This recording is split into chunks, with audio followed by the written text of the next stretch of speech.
Es muy fácil entender la diferencia entre una noticia y la mediación a la noticia. Hay un libro de Jesús Martín Barbero que se titula De los medios a las mediaciones. Y él dijo en una entrevista que si él volviera a escribir ese libro, lo llamaría de otra manera. Lo llamaría De las mediaciones a los medios. Porque definitivamente las mediaciones pueden entenderse como manipulaciones. Y las manipulaciones son metidas de mano a favor de alguien en contra de alguien. En este caso, la revista Semana tiene una estrategia muy interesante para operar, que acá la aplicaron de la manera más curiosa posible, porque dice la revista Semana que Petro está contra las cuerdas. Eso es de la revista Semana.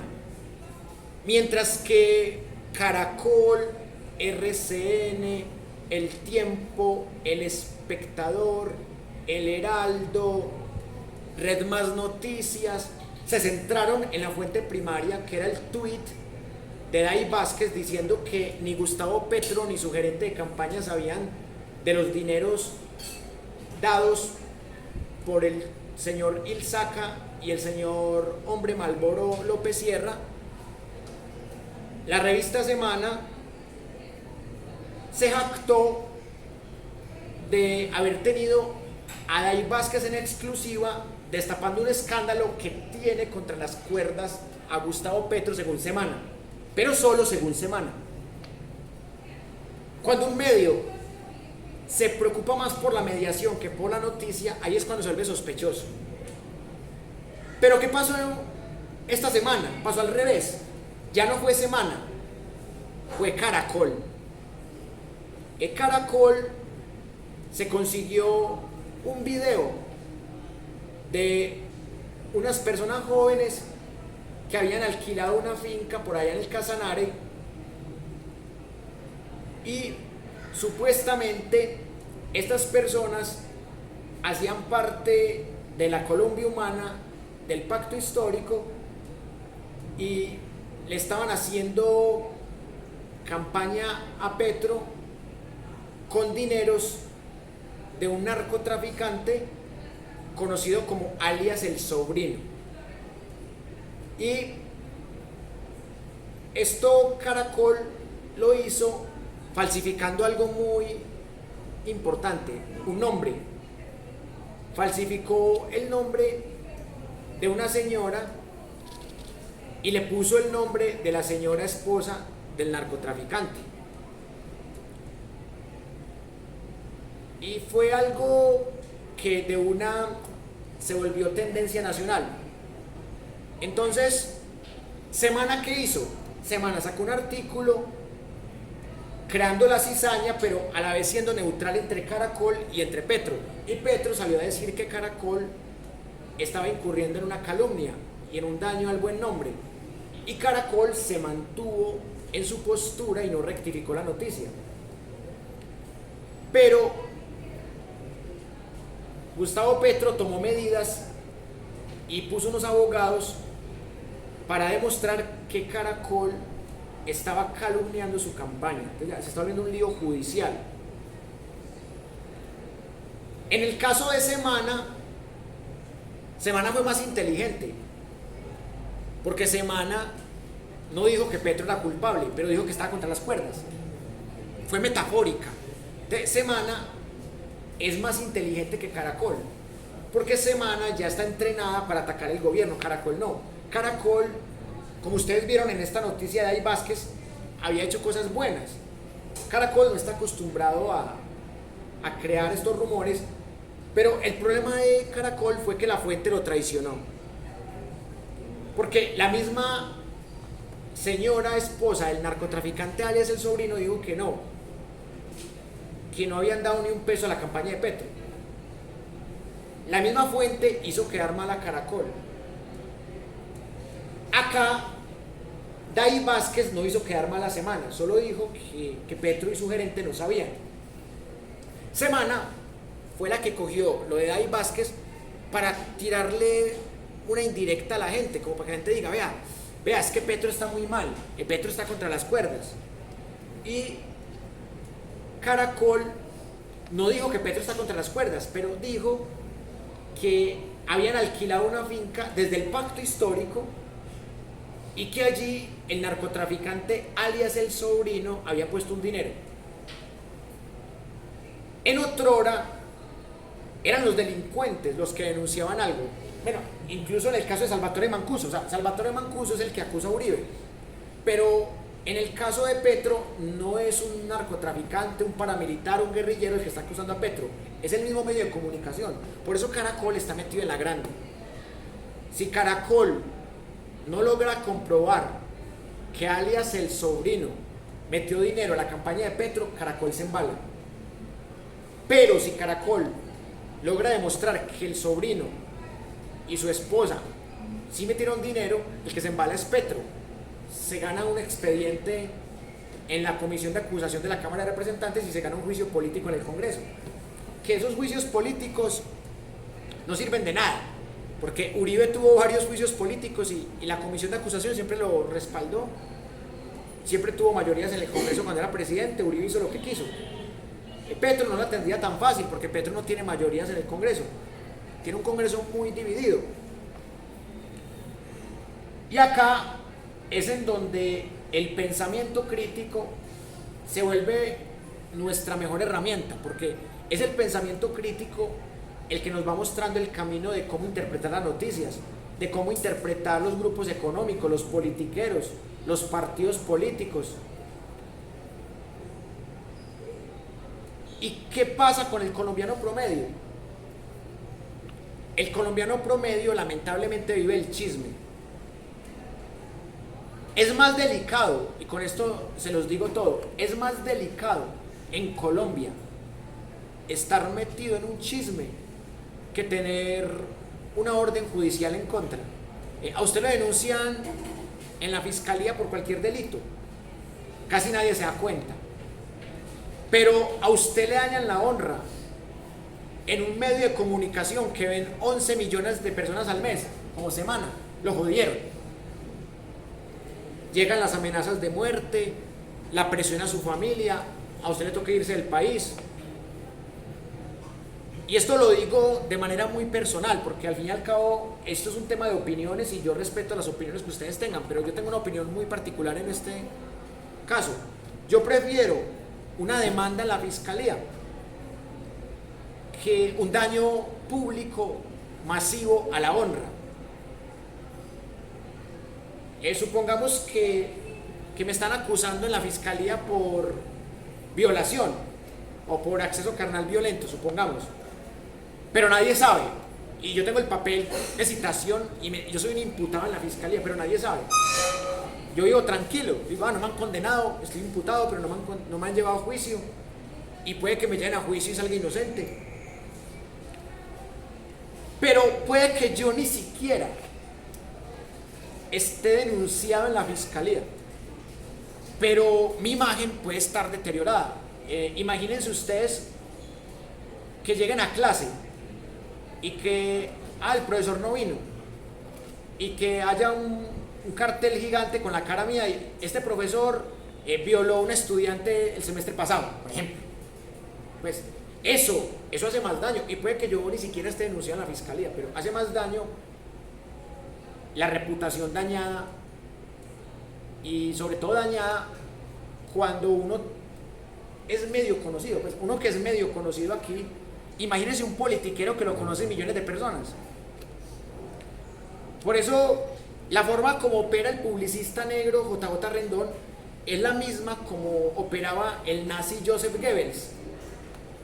Dañarle la reputación al enemigo es más efectivo que ponerle una bomba. Yo le pongo una bomba al enemigo, puede que lo mate o puede que se salve. Quedo mal yo, porque yo fui el que le puse la bomba al enemigo. Pero si yo le daño la reputación al enemigo, le daño todo. Le daño los votos, le daño la familia, hasta las ganas de vivir. Por eso pareciera que las guerras de cuarta generación son muy tontas. Ay, no, es que un bobo que inventó un perfil falso es un troll, es un hater. Eso es un bobo ahí. Pero ese bobo te puede dañar la reputación. Si es un bobo que tiene 11 millones de seguidores, te va a dañar la reputación con casi medio país. Te puede hacer meter a la cárcel perfectamente por sospecha. Una privación de la libertad. Por eso yo le tengo más miedo al rumor, al chisme, que a la demanda judicial, porque es que tenemos una fiscalía con una impunidad del 94%. ¿Qué pasó aquí? En la Universidad de Antioquia hace un año, que varios docentes y también algunos estudiantes fueron acusados de diferentes delitos, porque son delitos, como acoso sexual, es un delito. Y eso se dio más que todo en las facultades de allí, en comunicaciones, en filosofía, en economía, por ahí. Por acá no se vieron carteles, al menos no los vi. Y todavía había algunas clases que eran virtuales, porque todavía tenemos el efecto pandemia. Pero recuerden ustedes el escándalo que hubo aquí. ¿Y sabe qué comprobé en estos días? Con una abogada penalista que está llevando varios casos de estos. Y ella lo dijo también públicamente, que esas denuncias que se hicieron acá hace un año, con fotografía del docente y todo, ni siquiera llegaron a la fiscalía la mayoría. O sea, la mayoría no están en fiscalía ni siquiera. Entonces la gente no le cree a la fiscalía ya. La gente le cree más a la denuncia social.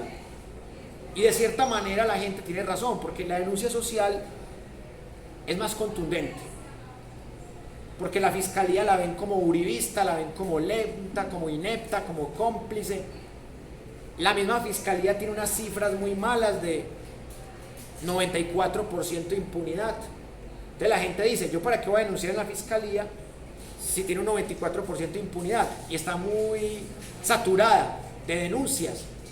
Ah, que es que el vecino me dijo violador. Entonces, como el vecino me dijo violador, entonces voy a la fiscalía y lo denuncio por calumnia y también lo denuncio por injuria, que son dos delitos diferentes pero parecidos.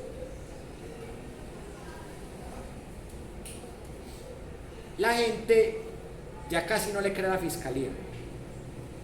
Entonces decía la abogada penalista, decía, contra estos profesores no se puede hacer mucho porque ni siquiera está el tema en fiscalía. Y lo que ya se hizo fue lo que se logró con el impacto mediático de, como decimos vulgarmente, cartelear. Hacer que el profesor sienta vergüenza y no vuelva a decir piropos, por ejemplo, porque había varios que estaban allí por miradas o por piropos o por chistes machistas y demás. Y por eso en esta guerra de cuarta generación es importante siempre mirar la noticia, la fuente primaria, porque lo que hace la noticia no es la mediación. La mediación es la forma como yo comunico la noticia, pero lo que hace que algo sea noticia es que hay una fuente primaria. Si yo repito lo que dijo el otro medio de comunicación, yo realmente no estoy creando la noticia, la estoy difundiendo. La noticia de Day Vázquez, el que la creó fue Semana, y por eso Semana la medió de manera arbitraria. La noticia de alias el sobrino como patrocinador de la campaña Petro Presidente es de Caracol. Entonces ahí Semana ya no se metía a defender a Caracol, ni Caracol se metía a defender a Semana. O sea que cada medio está atacando a su manera y a su vez está actuando como juez desde el otro lado. Y esto lo que queda es el impacto en la opinión pública. Vea, con esto quiero redondear esta primera parte del programa del curso. Lo importante acá no es tanto si Petro logra demandar judicialmente al canal Caracol, y el canal Caracol, que es multimillonario, le paga una indemnización a Petro por dañarle el nombre, o si se queda impune, o si Petro termina en un juicio político, o si Petro termina con un expediente abierto en la comisión de acusación de la Cámara de Representantes. Eso es lo de menos, y eso es lentísimo. Uribe, ¿cuántas denuncias tuvo? Y Uribe logró terminar su presidencia. Uribe tuvo más de 30 escándalos graves, entre ellos los falsos positivos, y Uribe sigue suelto por ahí en Aranjuez, en San Cristóbal, haciendo campaña, como si nada. Es que un presidente prácticamente es intocable. Ahí me han dicho varios seguidores de Uribe, o muchas veces ni siquiera son seguidores de Uribe, solamente pues detestan al gobierno de Petro, y me han dicho: a Petro lo vamos a tumbar. Y yo les digo, se tiene mucha confianza, porque no pudieron tumbar a Uribe, o sea, Uribe es el presidente con más escándalos judiciales, ni siquiera mediáticos, judiciales. Uribe tiene varios récords. Uno, que es el presidente con más falsos positivos, que con Pastrana eran 13 falsos positivos por año, y con Uribe 1067 por año. O sea, eso es un récord que tiene Uribe. Y Uribe tiene otro récord. Uribe es el presidente de los 61 presidentes que hemos tenido en propiedad en Colombia que más escándalos judiciales tiene. Judiciales, no mediáticos como este, judiciales. Y Uribe pudo gobernar 8 años, por poco logra gobernar 12 años, si no es porque la corte lo frena. Montó a Juan Manuel Santos para que gobernara por él, Santos se le torció, casi monta a Zuluaga, ganó el plebiscito con mentiras. Después montó a Duque, que no había gobernado ni una tienda, como decía Claudia López. Casi monta a Rodolfo Hernández, imagínense, un tipo como Rodolfo Hernández con ideas tan pobres, y casi lo monta. Y Uribe sigue haciendo campaña tranquilo. Es más, el único que pudo encerrar a Uribe fue el magistrado Barceló, y eso porque logró hacer tremenda perorata jurídica y judicial para poderlo encerrar. Y lo encerraron que por prevención, que porque Uribe se podía volar del país. La detención de Uribe en el 2020 fue preventiva, no fue por algún delito. Y miren lo que es tener fiscalía de bolsillo. La fiscalía de Francisco Barbosa ha podido congelar durante 2 años larguitos el proceso de Uribe por los presuntos delitos de soborno y fraude procesal. ¿Y cuántas fiscalías de bolsillo ha tenido Uribe? Muy sencillo. Tuvo la de Luis Camilo Osorio, la de Iguarán, la de Vivian Morales,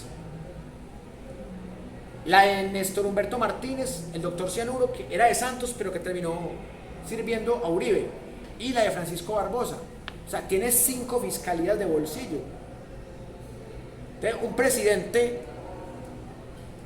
está diseñado para que tenga fiscalías de bolsillo, porque la Constitución está mal hecha. Es el presidente quien nombra terna para fiscalía. Entonces, supongamos que eligen a la fiscal Ángela, que fue una de las que nombró Petro.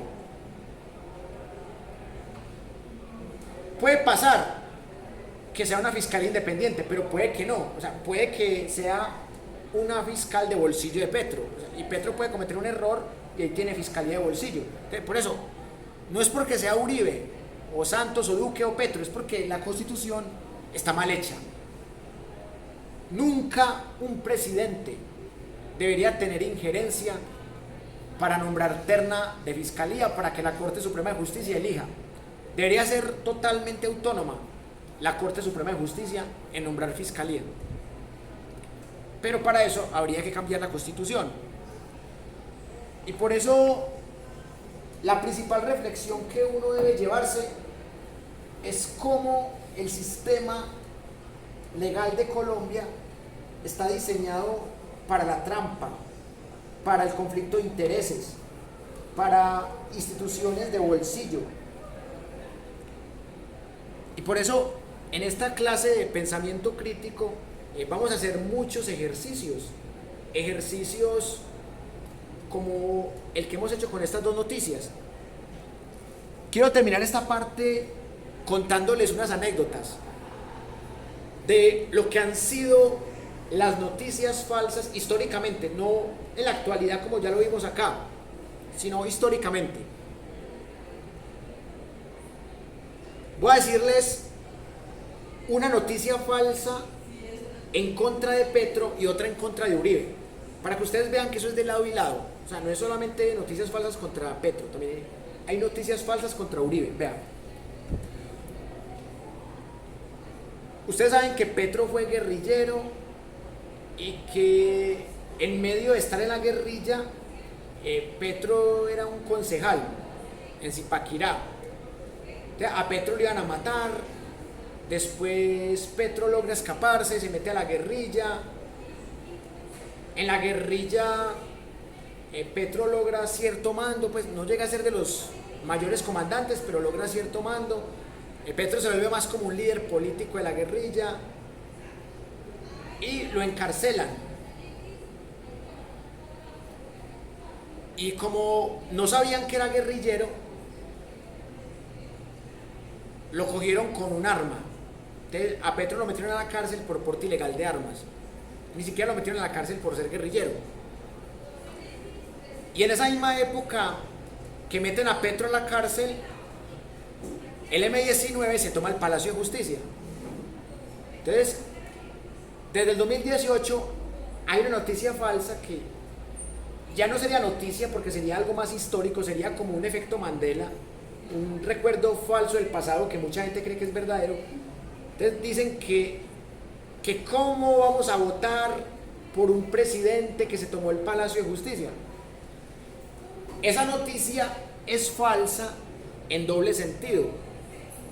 Es falsa porque Petro estaba en la cárcel, y también es falsa porque lo más grave del Palacio de Justicia no fue que el M-19 se lo tomara, fue que el ejército se lo retomara, porque el ejército es el que terminó asesinando a los magistrados y desapareciéndolos. Y el gobierno de Belisario Betancur y la ministra que manejaba las comunicaciones nada hicieron para evitarlo. ¿Qué dijo el general Plazas Vega antes de retomarse el Palacio de Justicia? Vamos a defender la democracia, maestro. Ay, suena muy bonito la democracia, maestro. Pero la democracia fue que entraron a quemar expedientes y a matar magistrados y a desaparecerlos. O sea, terminó siendo más terrorista el ejército que la guerrilla del M-19. La Corte Interamericana de Derechos Humanos terminó sancionando a Colombia más por el ejército que por la guerrilla del M-19, porque al fin y al cabo la guerrilla del M-19 estaba por fuera de la ley. El ejército supuestamente le pagamos impuestos para que cumpla la ley y para que nos proteja, pero en vez de proteger la vida de este grupo de magistrados, lo que hicieron fue matarlos y quemar expedientes. Pero ustedes se preguntarán, ¿por qué entraron a quemar expedientes?